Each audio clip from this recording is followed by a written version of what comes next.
quote from Ra. И един такъв базов цитат от Ра. As it is there.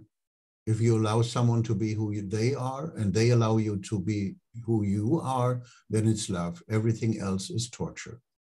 Ако позволиш на някой да бъде самия себе си и ако другият ти позволи да бъдеш ти самия себе си, това е любов, всичко останало е просто мъчение. And with the design system, we have the chance to take a look into the true nature of someone, and then it's just a question if we allow this person to be exactly who it is, who they are. С помощта на дизайна на човека ние всъщност имаме шанс да погледнем каква е неговата истинска природа, неговата истинска същност и вече оттам насетне стои въпрос дали можем да приемем, че този човек е такъв, какъвто е. And relationship in the end is not just how you relate in the sense to the chart of the other person. Връзките не са свързани с това как ти се отнасяш към картата на другия човек.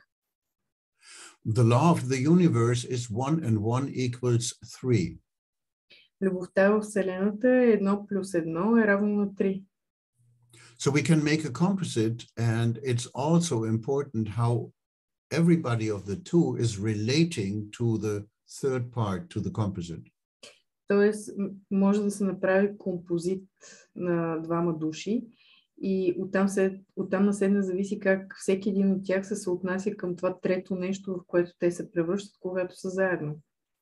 Because there are two unique energies creating a kind of energy which wasn't there before, and the question is how they both relate to what they created. Защото това са две уникални енергии, които събирайки се заедно, те създават нещо трето, което го е нямало преди това. И въпросът е как се отнасят към това трето нещо, което се създава. And there you see the channels of dominance and of compromise and companionship and so on. And this can give you an insight what you are creating with the other person and that you have to relate to what's there. И всъщност в насложената карта между двамата партньори могат да се видят различни аспекти на другарство, на компромис, на доминиране, на електромагнетизъм и тези аспекти показват какво има там като нещо трето, което се формира от нас двамата.